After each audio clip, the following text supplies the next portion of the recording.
আসসালামু আলাইকুম। আমি হোম মেকার মুন্না ব্লগসের মুন্নি। আজও হাজির হয়ে গেলাম নতুন আরেকটা ভিডিও নিয়ে। আশা করছি কাছে দূরে দেশ বিদেশ যে যেখান থেকে আমার এই ভিডিও দেখছেন বা দেখবেন সবাই ভালো আছেন। আমরা আলহামদুলিল্লাহ ভালো আছি।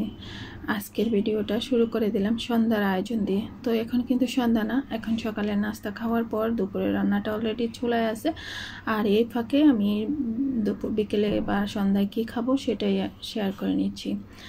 তো দেখতে পেলেন আলু সিদ্ধ করে নিয়েছি, ডিম সিদ্ধ করে নিয়েছি, তারপর আবার ছিলেও নিয়েছি, তারপরে পেঁয়াজও বানাবো সেটাও রেডি করে নিলাম। সকালবেলার কয়েকটা রুটি থেকে গিয়েছে, সেই রুটিগুলো হালকা সেঁকে রেখে দিলাম ঠান্ডা হয়ে যাওয়ার জন্য। আর তাল গরম করে নিয়েছিলাম, সেটাও একটু ঠান্ডা করে নিচ্ছি। আর এদিকে পেঁয়াজ কাঁচামরিচটা সরিষার তেলে ভেজে নিচ্ছি। আর ভেজে নেওয়ার ফাঁকে আবার আমি ডিমগুলোকে স্লাইস করে নিয়েছি 2 ভাগ করে, আর গিয়ে আলুটা ম্যাশ করে নিয়েছি। তো পেঁয়াজটা তো ওই আলু ম্যাশ করা আর ডিম মানে স্লাইস করার ফাঁকে কিন্তু পেঁয়াজটা ভাজা হয়ে গেল, পেঁয়াজ কাঁচামরিচ। তো সেটা আমি এই আলুর সাথে দিয়ে দিচ্ছি, ম্যাশ করা আলুর সাথে। তো আজকে আমার ছেলের পছন্দের একটা রেসিপি করব। তো ছেলে অনেক দিন যাবতই বলতেছিল, কিন্তু ওর তো জন্ডিস সবাই জানেন, ও ভাজা পোড়াটা খাওয়া একটু নিষিদ্ধ। তারপরেও মানে চিন্তা করলাম যে ওর যখন খেতে ইচ্ছে করতেছে তো বানিয়ে ফেলি, আর হয়তো খেয়ে নেবে, আর তার জন্যে কিন্তু বানিয়ে নিচ্ছি। আর এটা একজন মায়ের মন, সন্তানরা কোনো কিছু খেতে চাইলে সেটা না খাওয়াতে পারা পর্যন্ত তাদের শান্তি থাকে না। তো তেলটা ঠান্ডা হয়ে যাওয়ার পর আমি সেটা আলু ভর্তাটা করে নিচ্ছি, সাথে স্বাদ মতো লবণও দিয়ে দিয়েছি। তো তারপরে আমি কিন্তু এইগুলোকে মোট 8 ভাগে ভাগ করে নিয়েছি, যেহেতু আমার 8টা সফ হবে। এটা গিয়ে ডিম চপ বানাবো। তো ডিমগুলো কিন্তু আমার বাবা বাড়ি থেকে আমার আম্মা দিয়েছে, মুরগির ডিম। তো সেগুলোকে কিন্তু অর্ধেক করে নিয়েছি, মানে 4টা ডিমকে 8 ভাগে ভাগ করে নিয়েছি, 8টা চপ বানাবো তার জন্য। ওইদিকে ব্রেড ক্রামও রেডি করে রেখে দিয়েছি, ব্রেড ক্রামও নামিয়ে নিয়েছি। তো আমি এক হাতে চেষ্টা করতেছিলাম সবগুলো বানানোর জন্য, কিন্তু তেল থাকায় আলু ভর্তার সাথে একটু কেমন যেন সফট হয়ে যাচ্ছিলো, তার জন্য একটু ভেঙে ভেঙে যাচ্ছিলো। তারপরে মেয়েকে দিলাম কাজটা করার জন্য, ও ক্যামেরা ধরে নিচ্ছে, মানে ফোনটা দিয়ে ভিডিও করে দিচ্ছে, আর আমি সবগুলো বানিয়ে নিচ্ছি।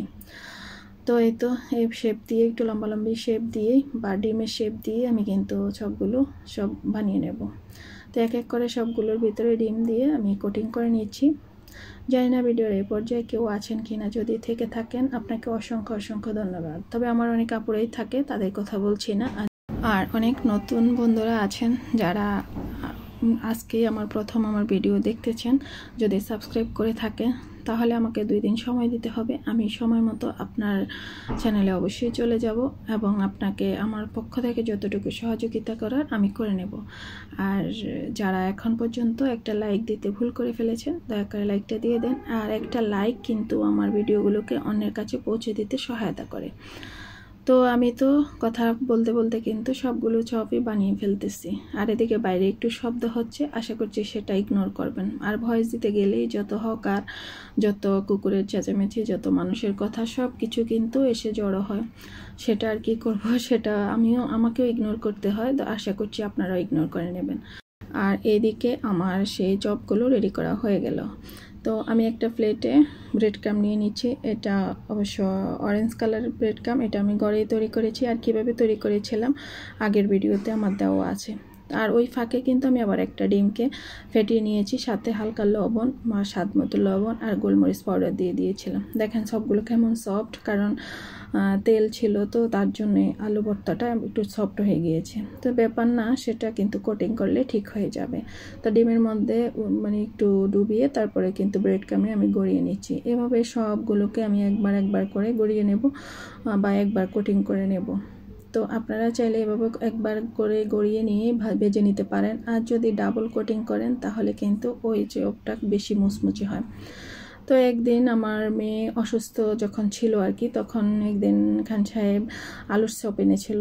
ভেবেছিল বাচ্চারা যেটা খায় ওদের পছন্দ মতো কিছু একটা নিয়ে আসবে।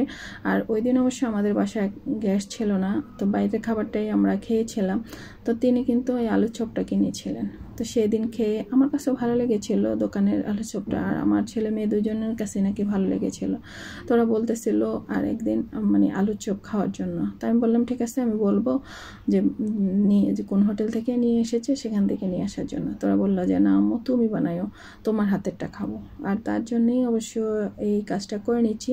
আর এই কাজগুলো আমি বরাবরই যখন দুপুরে রান্না করি তখন এই কাজগুলো করে নিই, কারণ এতে কিন্তু রান্নাঘরটা অনেকটা নোংরা হয় এইসব কাজ করতে গেলে। আর রান্নাঘরে তেমনি একটু গরম লাগে, শরীরে প্রচুর ঘামায়। তার জন্য আমি চেষ্টা করি দুপুরে এই কাজগুলো একটু এগিয়ে রাখার জন্য। তাহলে সুবিধা হয় কি, আমি আবার যখন সন্ধ্যায় আসবো হুটহাট রান্নাঘর থেকে চলে যেতে পারবো। তার জন্যে আর রান্নাঘরটাও আর তত বেশি নোংরা হবে না। তো এই তো সবগুলো কিন্তু চপ আমি কিন্তু একবার করে কোটিং করে নিয়েছিলাম। তারপরে কিন্তু অনেকটাই আবার ডিমের গোলা থেকে গিয়েছে, ভাবলাম যে আবারও একটু মানে ডিমটাতে একটু ডুবিয়ে আবার একটা কোটিং করে নিই। তো আমি একটা ডিম দিয়ে 8টা চপকে কোটিং করার চেষ্টা করতেছিলাম, কিন্তু ডাবল কোটিং হয়েছে মাত্র 2-3টায়, আর বাকিগুলো সিঙ্গেল কোটিংয়ে ছিল। তো আপনারা যদি ডাবল কোটিং করতে চান তাহলে 8টা ডিমের মানে 8টা চপের জন্য 2টা ডিমের গোলা নিতে হবে। তো আমি আর নেই নাই, কারণ আমরাই তো খাবো। তো বাচ্চাদেরকে দিয়েছিলাম ডাবল কোটিংগুলো, আর আমরা সিঙ্গেল কোটিংগুলোই খেয়েছিলাম। তো হয়ে গেল ছেলের পছন্দের চপগুলো। তো এবার তো কোটিং করা শেষ, আমি এবার ফ্রিজে রেখে দেবো, কারণ সন্ধ্যার পরে আমি চলে আসবো আবার রান্নাঘরে। তো ফ্রিজে রেখে দেওয়াতে হয় কি একটু সেটিংও হয়ে গেল, আর ভাজতেও কিন্তু সুবিধা হবে। তো এই ফাঁকে চলে আসলাম আবার বারান্দায়। তো গাছগুলো এখন কিন্তু খুবই সতেজ, কারণ প্রচুর বৃষ্টি হচ্ছে আজ 2-3 দিন। তো এত বৃষ্টি হচ্ছে কি আর বলবো, রাস্তাঘাটই ডুবে যাওয়ার উপক্রম। তো সেটা রাস্তাঘাটটা আর দেখালাম না, কিন্তু আমার গাছগুলি আপনাদের সাথে দেখাচ্ছি, কারণ আমার গাছগুলো খুব সুন্দর হয়ে গিয়েছে, সবগুলো সবুজ হয়ে গিয়েছে। আমার কাছে তো বারান্দার এই কোণাটা খুবই ভালো লাগতেছিল, তার জন্য আবার আপনাদের সাথে একটু শেয়ার করলাম। তো আমার বারান্দায় কিন্তু তেমন একটা গাছ নেই, আর আমার বারান্দাটাও খুবই ছোট, আর যা গাছই আছে সেগুলোকে একটু চেষ্টা করছি আর কি যত্ন নেওয়ার জন্য। তো আর অবশ্য আমাদের এই সাইডটাই পুরো সবুজে ভরা, কারণ এই সাইডটা খুব খোলা আর হচ্ছে গিয়ে গাছগাছলিতে ভরা। তো চলে আসলাম সন্ধ্যার একটু আগে। আমার মেয়ে অবশ্য কোচিংয়ে যাবে, ওর 6:45 থেকে কোচিং শুরু।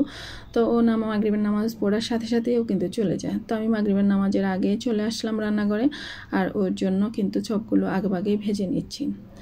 তো ও তো খাবে, আমরাও খাবো, আর মাগরিবের আজানও তারপরেই পড়ে যাবে, তার জন্য সবগুলো চপ কিন্তু আমি ভেজে নিচ্ছি। দেখেন কি সুন্দর হয়েছে না, দেখতে কিন্তু খুবই লোভনীয় লাগতেছিল, আর খেতেও মাশাল্লাহ খুব মানে টেস্টি হয়েছিল। তো এইভাবে আমি সবগুলো চপই ভেজে নিয়েছি। তো ওকে অবশ্য দিয়ে দিচ্ছি, ও কিন্তু রেডি, বোরকা টোরকা পরে নামাজও পড়ে চলে আসছে। ও বলতেছে যে ওকে দেওয়ার জন্য। তো দেখলাম আগে যেগুলো ভেজেছি, যেগুলো একটু ঠান্ডা ছিল, ওকে 2টা দিয়ে দিলাম, কারণ আমরা 4জনের জন্য মোট 8টা বানিয়েছি, একজন 2টা করে খাবে। তো ওকে তো দিয়ে দিলাম 2টা, ও খেয়ে নেবে। আর তার ফাঁকে আমি পেঁয়াজগুলো ভেজে নামাজে চলে গিয়েছিলাম।